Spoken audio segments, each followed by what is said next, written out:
Is the commissioner's report. Commissioner Beals? Chairman Brink, members of the board.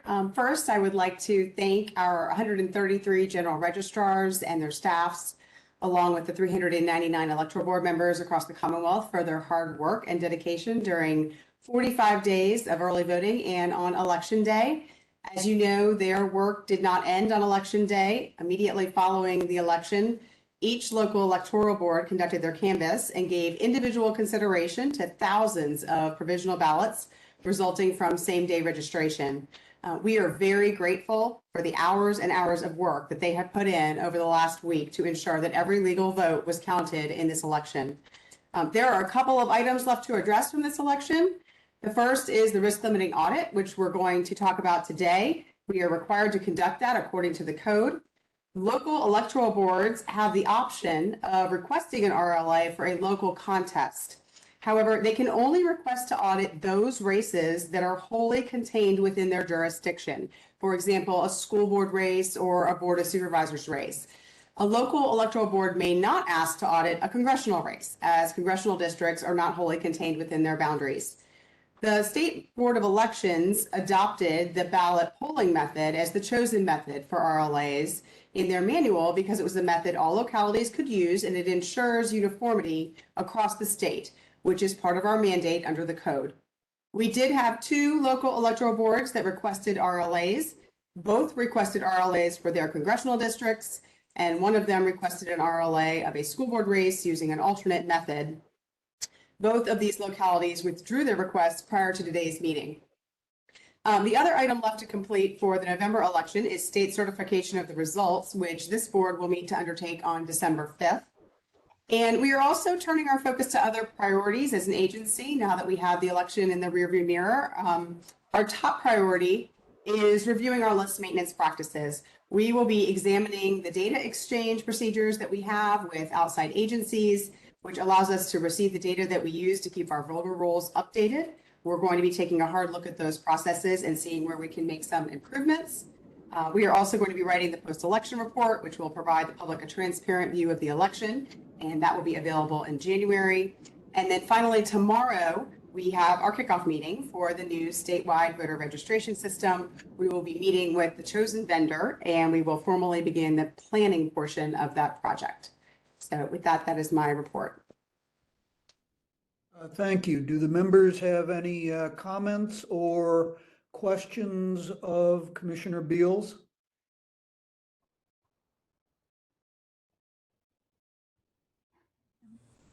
If not, we will have a brief recess while we get set up technologically for the next stage of our agenda.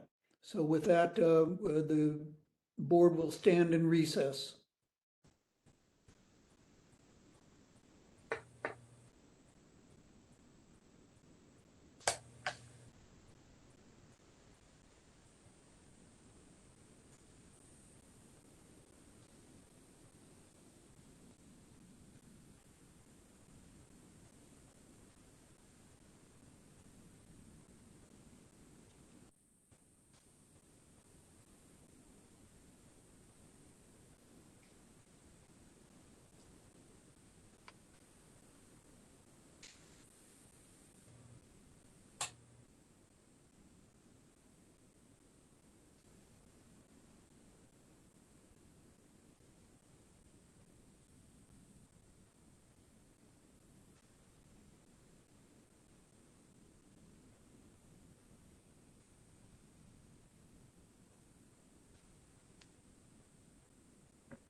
They should be good to go.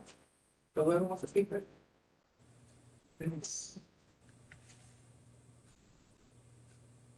Good afternoon, Chairman Brink, Vice Chair O'Bannon, Secretary Elvis Long, Delegate Merrickx, and Ms. Chang. My name is Rachel Lawless, and I'm the Confidential Policy Advisor here at the Department of Elections. Joining me today is Karen Hoyt-Stewart, who is our Locality Security Program Manager, and Claire Scott, who is a Policy Analyst here at the Department. The three of us have come here today to talk to you about risk limiting audits, and there will be several facets to today's conversation. Covering the first memo, I will be covering the first memo, which will discuss selecting races for risk limiting audit for the November 2022 general election. Pursuant to 24.2-671.2F, the State Board of Elections, in accordance with subsection C, will determine the contested races for the elections that will receive a risk limiting audit. For the November 2022 general election, at least one contested race for the U.S. House of Representatives will be randomly selected for an RLA. Additionally, this general election will be the first time where local electoral boards have the option to apply to the SBE to conduct a risk limiting audit of a race within their jurisdiction. As Commissioner Beals stated, we had no requests that fulfilled those requirements. Today, we meet to select one out of the 11 U.S. House of Representatives races. The selection process for U.S. House of Representatives will proceed with a random selection. We will use these film canisters, drop them into a bowl. Commissioner Beals will mix the bowl, and Chairman Brink will select the race for audit. At this time, elect staff recommends that Chairman Brink and Commissioner Beals randomly choose a U.S. House of Representative district via the process that I just described. Okay, do the members have any comments or questions of Ms. Lawless? Do any members of the public wish to be heard on this item?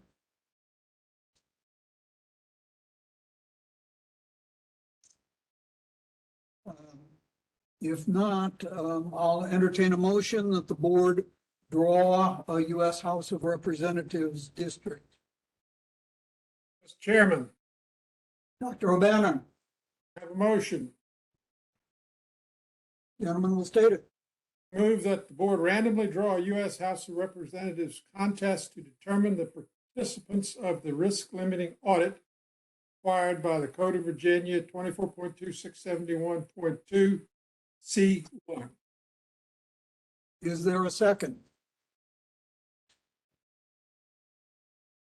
Second. Okay, it's been moved and seconded that the board draw a U.S. House of Representatives contest. Secretary Elvis Long, will you call the roll, please? Yes.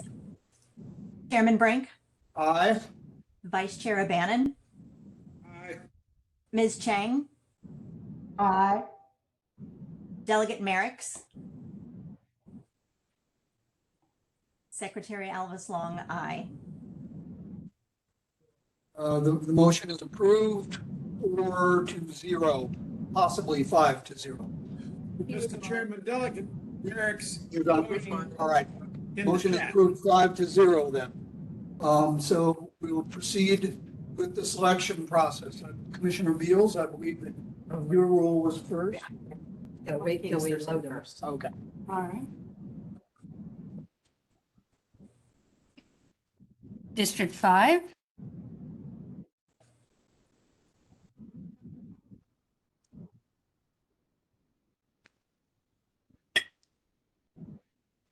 District 9.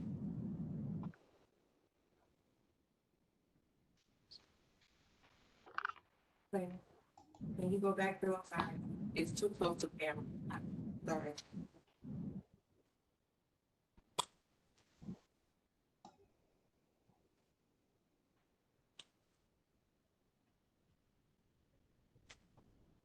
House District 9.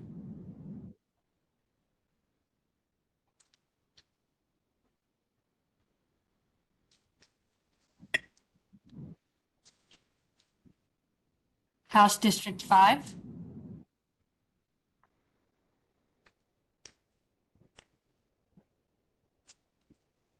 House District 11.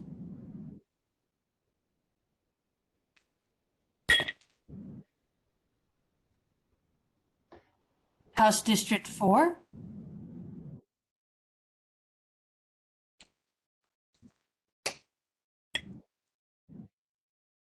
House District 7.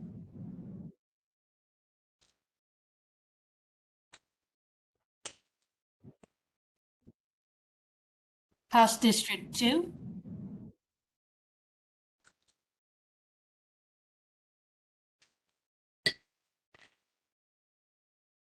House District 6.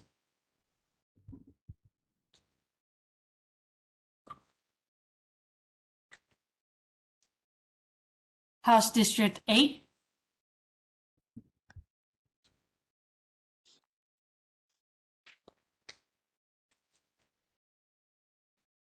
House District 10.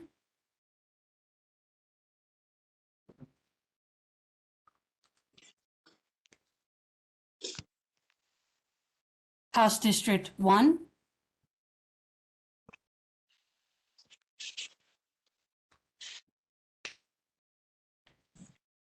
And finally, House District 3.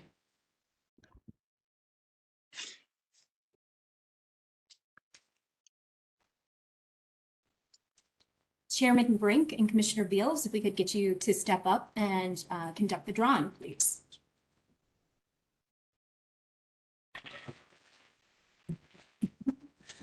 Good job. Thanks.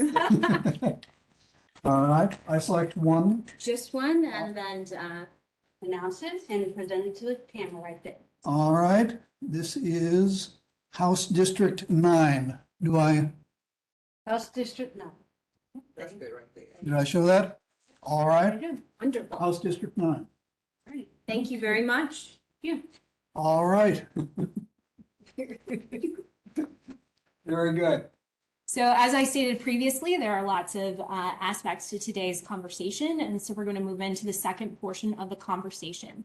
So Claire Scott and Karen Hoyt Stewart are going to walk us through the next three aspects of this conversation.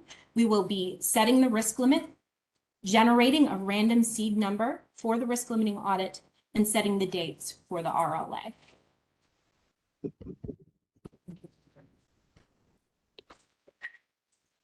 Good afternoon, members of the State Board of Elections. My name is Claire Scott, and I am a policy analyst here at the Department of Elections. I'm here today to talk with you about setting the risk limit. Now, a risk limit is the maximum chance that the RLA will fail to correct an incorrectly reported outcome. In the past, the Commonwealth of Virginia has used a 10% risk limit for all of their risk limiting audits, as this is the industry standard. A 10% risk limit means that there is a 90% chance that the RLA will correct an incorrect outcome.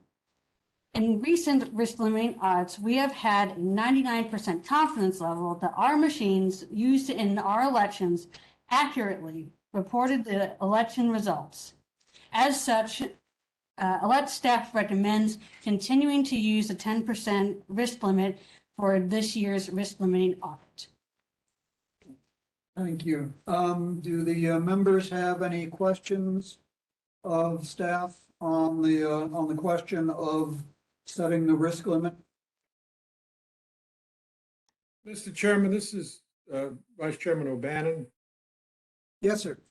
Yeah, I just want to make a comment that I think we're all very, very interested on ensuring that our elections are accurate and correct. And I think I can probably say this since I served in the General Assembly and was on the P&E committee.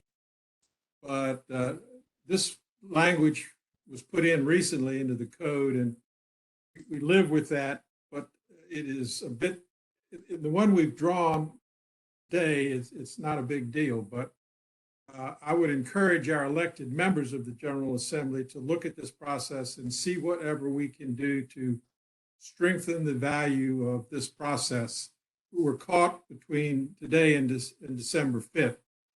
But I do think it's obvious to everybody now that it's more important than it has been that we make sure we have these numbers accurately done. So I just appreciate your time and allowing me to say that.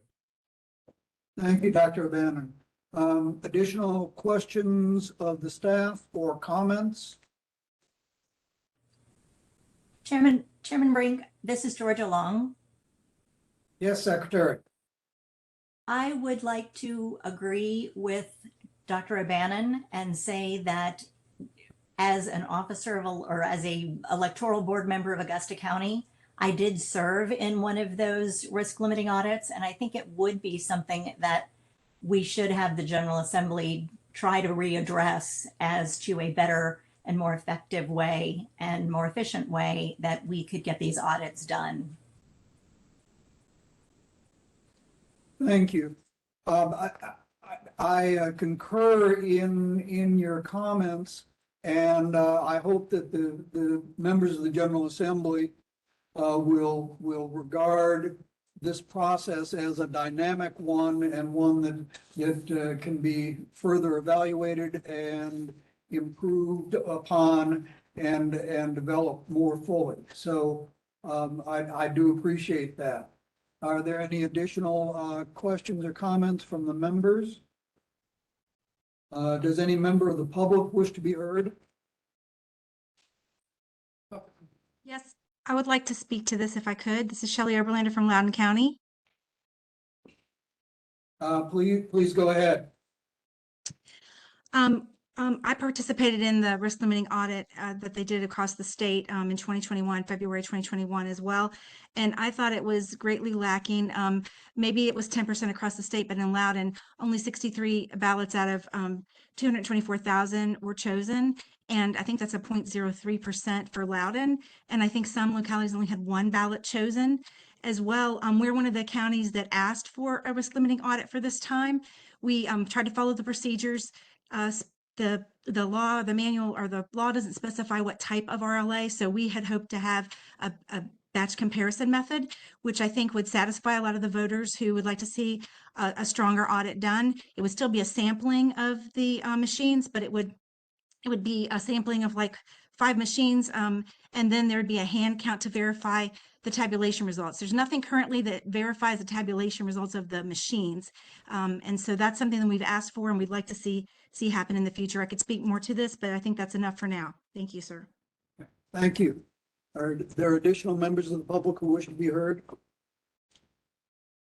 Have no more public comment. Yes, this is Ken Vandervreed. I would like to speak to issues with respect to risk limiting audits, but I have about a 3-minute presentation whenever that's convenient to go with that. All right. Please proceed. Okay. Members of the board, my name is Ken Vandervreed. I'm a resident of Glen Allen. I have an MBA in finance, a CPA designation, and I'm a fellow in the Society of Actuaries. In today's election systems environment, one of the greatest concerns is the injection of illegal ballots into the system. This has enabled through inaccurate inflated voter rolls, online poll books and tabulators, mail-in voting and drop boxes, ballot harvesting operations, unseen sophisticated computer algorithms employed to optimize and manage the process for committing election fraud. These conditions were certainly existing in the 2020 in Virginia. For example, the citizens group True the Vote in their research identified 54,000 individuals around the country who appeared to have been engaged in ballot trafficking based on cell phone tracking data corroborated with video Dropbox surveillance recordings. The existence of these operations was presented in the 2000 Mules documentary. It was further reported that there was likely major ballot trafficking rings in Alexandria, Virginia Beach, and Richmond, generating tens of thousands of illegal ballots. The injection of illegal ballots simply cannot be detected by risk-limiting audits. Such audits recount ballots without regard to whether they are valid and legal, and no effort is made to make that determination in an RLA. So saying that an election was confirmed with 99% confidence, as ELECT does without testing for those risks, is highly misleading to the public at best. Further, Elect relies entirely on Voting Works, which is presented as a nonpartisan organization, when in fact Voting Works and its affiliates are organizations of the left. It should give the board pause. If nothing else, the board should insist that Elect not misrepresent Voting Works' political alignment. The board should be aware that there are potentially serious internal control issues with Elect's process. The board should be aware that technical statistical math underlying the Voting Works methodology is challenged in the literature. There is much more, but I'll just say risk-limiting audits provide extremely unreliable assurances of election integrity. Well-designed, full forensic audits are far, far more powerful and not necessarily that expensive. My own personal assessment is that given the serious weaknesses with RLAs, they appear to be nothing more than a smokescreen to protect an election system the public is increasingly distrusting. Thank you. Thank you. Are there additional members of the public who wish to be heard? So could I elaborate a little bit more on the batch comparison method, since I didn't use the full 3 minutes? I prepared remarks as well. I'm sorry? I said, this is Shelley Oberlander from Loudoun County. I'm the chairman of the Election Integrity Committee for the Loudoun County Republicans. I said, could I elaborate a little more on the batch comparison method? I had prepared remarks on that and She spoke a moment ago. She just. I didn't use the full 3 minutes. I wondered if I could elaborate a little more on the batch All right. comparison method of an RLA. Please proceed.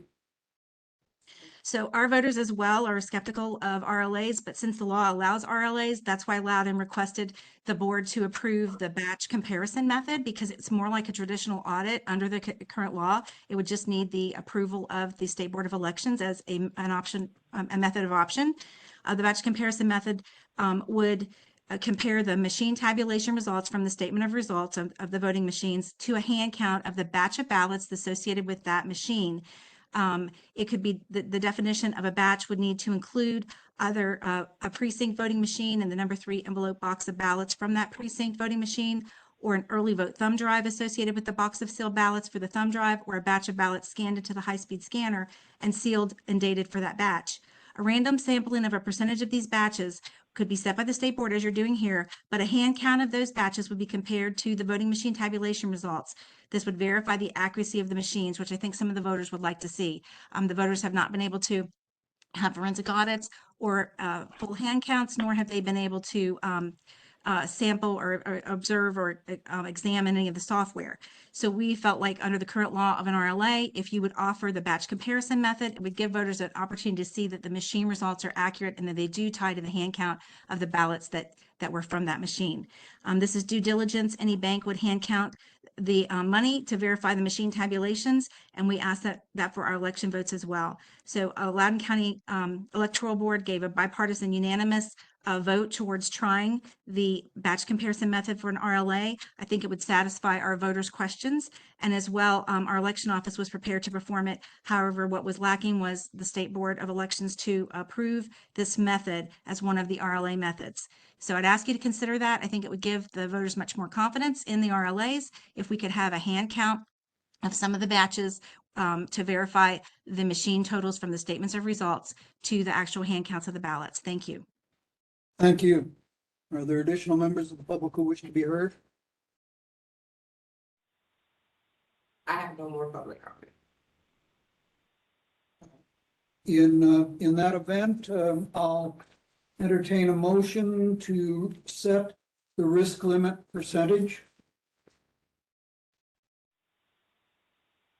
Chairman, Dr. O'Bannon, move the board set the risk limit to 10% for all RLAs performed in the Commonwealth of Virginia for the November 2022 general election. is there a second? Second. It's been moved and seconded. Secretary Elvis Long, will you call the roll, please?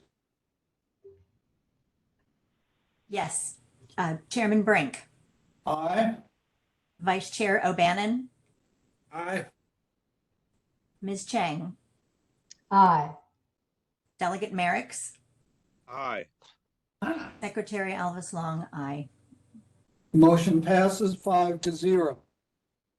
Mr. Chairman, Next item of business, I believe, is description of the random seed number for the selection of ballots. Right. Ms. Hoyt Stewart? Yes, thank you, Chairman. The random seed number is a 20-digit number. It's created by rolling 20 dice. The 20-digit number will randomly select and generate a list of ballots to be retrieved. Elect staff officials will roll the dice, and I will write the numbers on the board. And Claire, after we're done, will verify those numbers with me to make sure we have the information. So if we can move on to that. Okay. And I'll introduce our high rollers here as Brian Tynes from Media Relations, Avonda Turner from Elect Training, Andrea Walker from Client Services, and myself, Claire Stott from Policy. We'll start with rolls. Mr. Chairman, Dr. Bannon? sorry to interrupt, but you want the second part of this agenda item, which would trigger the process we're doing now? Do you want a motion for this part of RLA? Yes, I'm sorry. Yes. Do I have a motion to generate doing. a random seed number for the selection of ballots?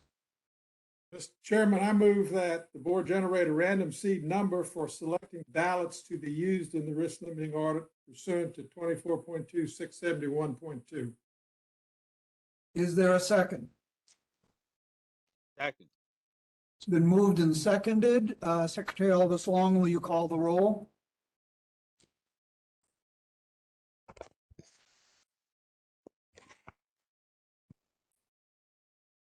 How's it? Can you hear me? Yes. Okay. Chairman Brink, I vote aye. Vice Chair O'Bannon, Aye. Ms. Chang, Aye. Delegate Merrick's, Aye. Secretary Elvis Long, aye. Motion passes 5-0. Thank you, Dr. O'Bannon, for bringing us up to date parliamentarily.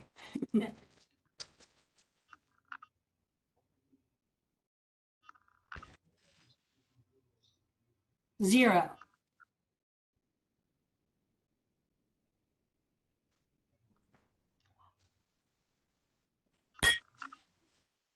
One.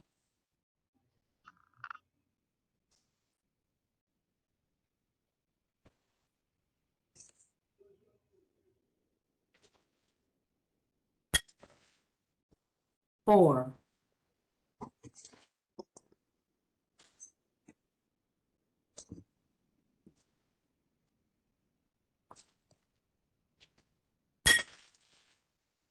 Two.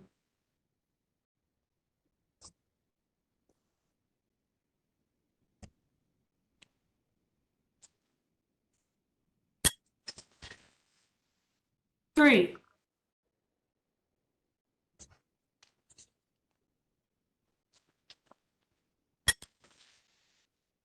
Six.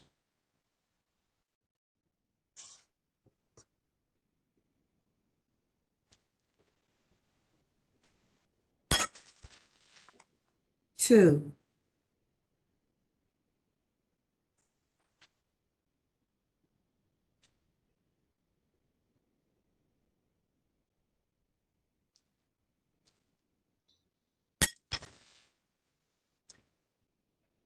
Nine.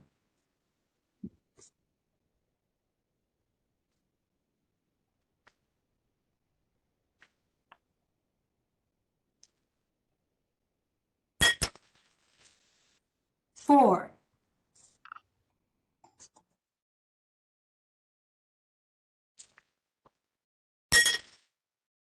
Six.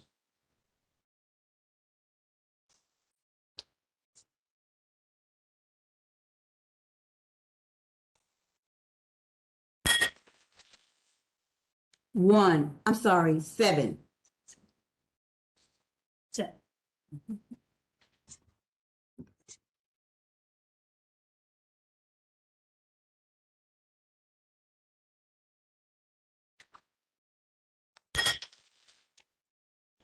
Four.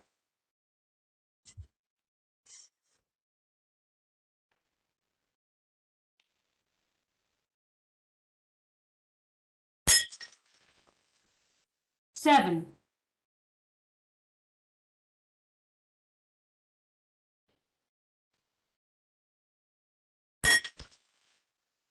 Six. I'm sorry, no, 9. 9.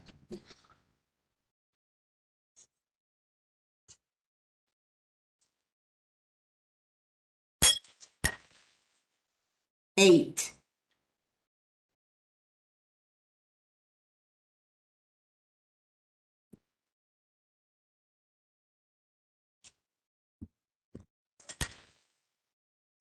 Eight.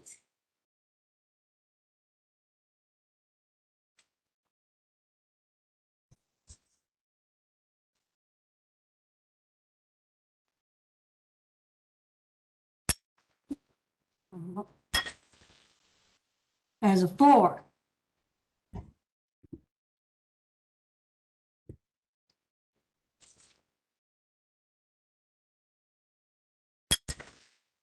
One.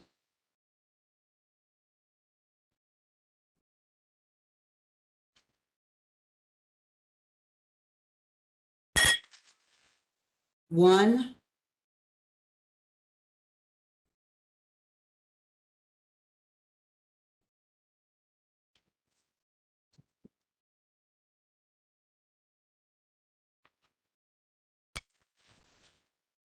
Two.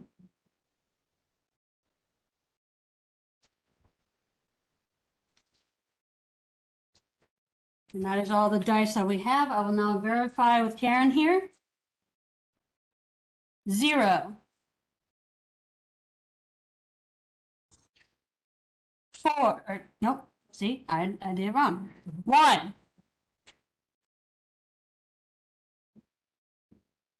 4. That's why we verify. 2.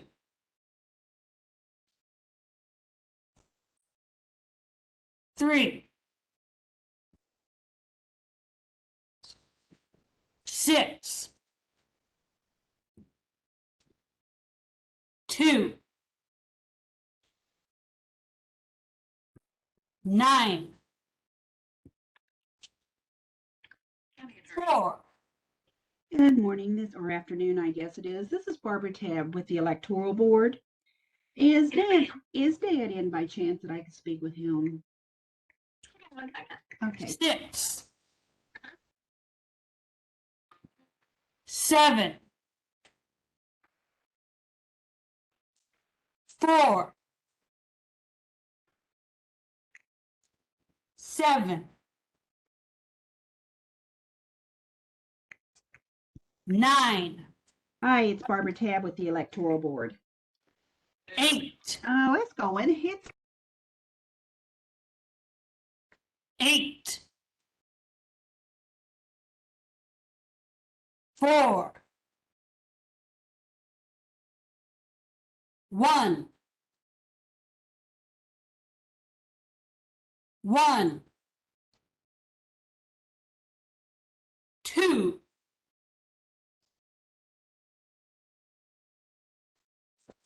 Okay. So we'll start the audit process on Friday morning at 8 a.m. We're providing the participants access to the RLA software. Localities can upload their ballot manifest anywhere from Friday the 18th until Wednesday the 23rd at 5 p.m. The audit actually starts on Monday, November 28th. So that'll give you time through December 2nd. But we encourage you to get it done as soon as possible because we need to know if we need to go to a second round. So we need to know ASAP. But ELECT will send out emails to all the participants tomorrow with details and specifics for conducting the risk limiting audit. And we're open for any questions once you receive your email. So. Thank you for everybody for participating. Particularly thank you to Franchelle Tyson, who produced a lot of this and made sure that we were all set to go doing the random drawing. So big thank you to Franchelle. That's all we have for you. Okay, one additional question. Do we need a motion to set the dates for the conduct of the RLA? That is delegated to elect staff. So Karen just did that. So we just announced it publicly to sort of give folks a rudimentary timeline. So Very good. That's going to take proof. thanks again. Thank you. Question to staff, should we go into the next agenda item or relocate or what?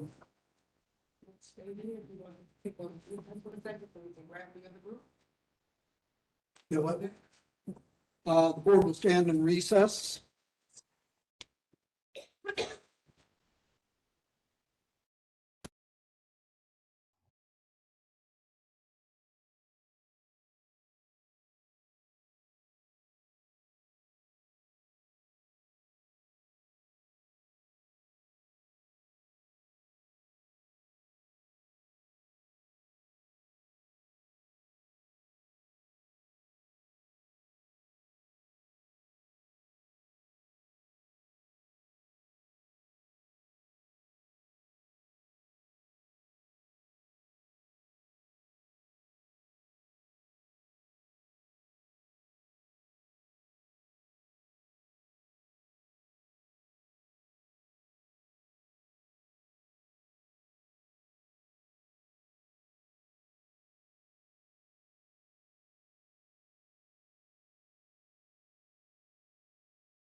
You're live.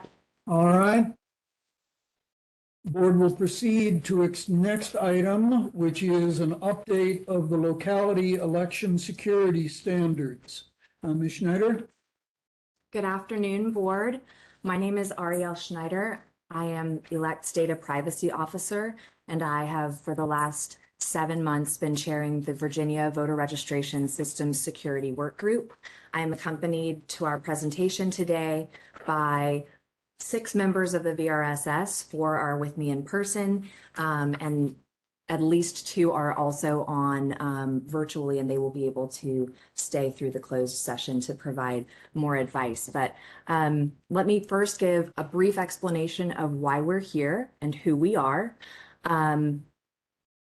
The General Assembly 3 years ago passed a code section authorizing the State Board of Elections to promulgate regulations and standards to ensure the security and integrity of the Virginia voter registration system. Elect worked with the earliest iteration of the Virginia Voter Registration System Security Work Group to develop a set of standards. Annually, that set of standards has been reviewed, updates made, and presented to the board every year before November 30th, which brings us to today. We are today here presenting to you our recommendations for the 2023 locality election security standards. Franchella, if you would move to the second slide.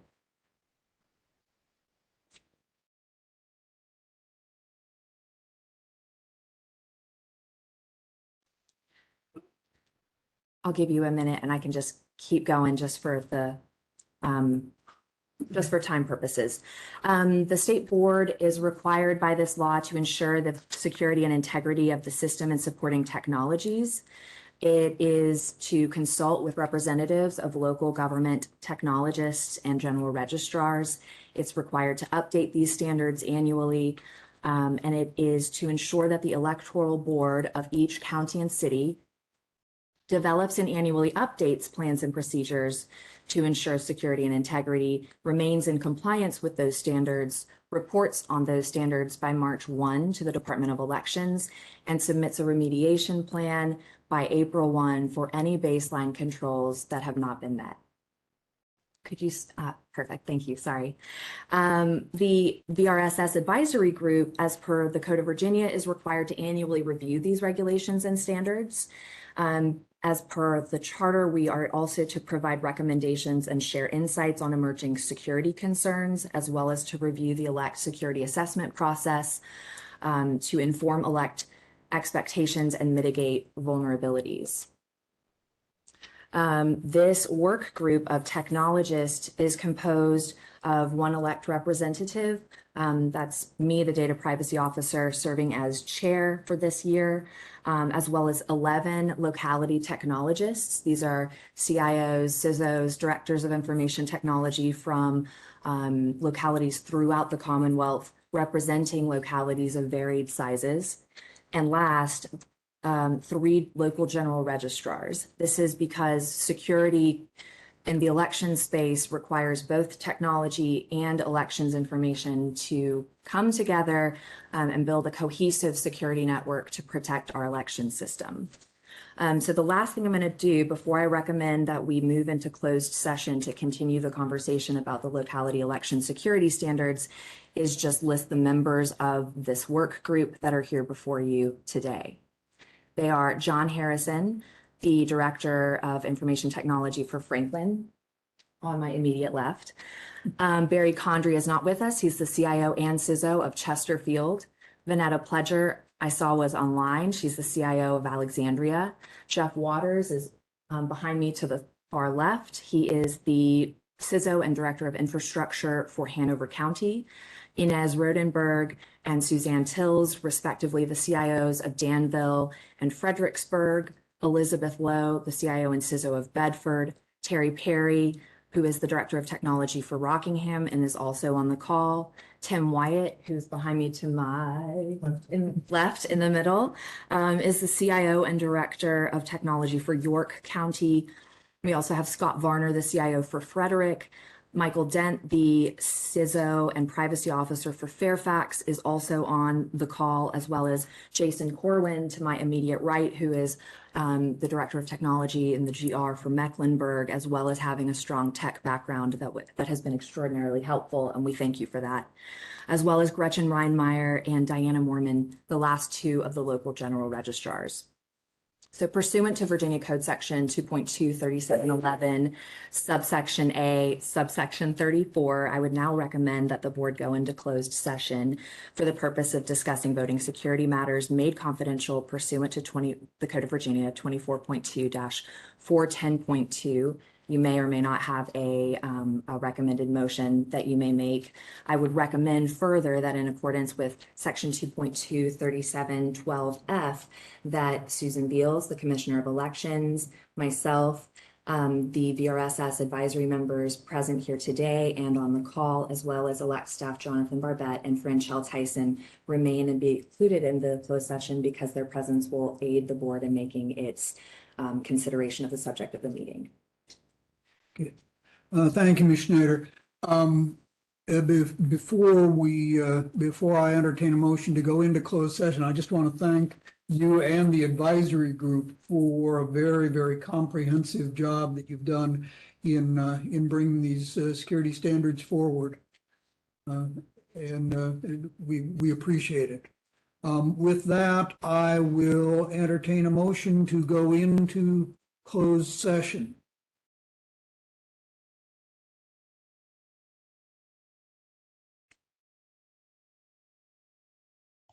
Chairman, Dr. O'Bannon. pursuant to Virginia Code Section 2.23711A34, move the board go into closed session for the purpose of discussing voting security matters made confidential pursuant to 24.2-410-2. In accordance with Section 2.23712F, Susan Beals, Commissioner of Elections, Joshua Leaf and Travis Andrews of the Office of the Attorney General, Ariel Snyder, VRSS Chair, and VRSS Advisory Members, Jason Corwin, John Harrison, Jeff Waters, and Tim White, as well as Jonathan Arbette and Ranchelle Tyson will attend the closed session because their presence will reasonably aid the board in its consideration of the subject of this meeting. Is there a second to Dr. O'Bannon's motion? Second. It's been moved and seconded that we go into closed session pursuant to Code 2.2-3711A34. Secretary Alvis Long, will you call the roll, please? Yes. Chairman Brink, I vote aye. Vice Chair O'Bannon, Aye. Ms. Chang, Aye. Delegate Merrick's, Aye. Secretary Alvis Long, aye. The motion passes 5-0. With that, we will do the technology to go into closed session.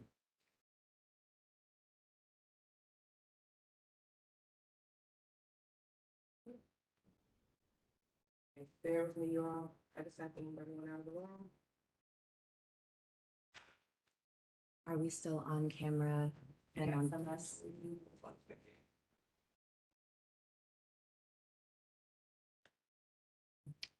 Here we go.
Can you unmute? Except we hope. We've sent somebody there every I single know. I talked to them. and had before. somebody there on election day. I ran their training. Where was this? I did the training for her. Okay, I'm trying to unmute And- Michael no, Dent it's a- and Travis to make sure they can hear. Happy to help, but they. This is Mike. Hey, Dent. I can hear. can you hear me? So I talked to the officers. Of course, they would What help. was that? Can you hear me? doing a sound check. Yeah.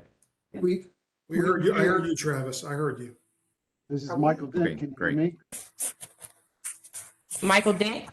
Yes. Can you hear me? Okay, we can hear you. Hey, you guys kicked Vanetta Pledger out. She's the CIO in Alexandria. She's a part of our committee. I know, but she did not, I double checked my records. She didn't let me know she was gonna be, so I can't. Okay. All right. That's good. Yeah.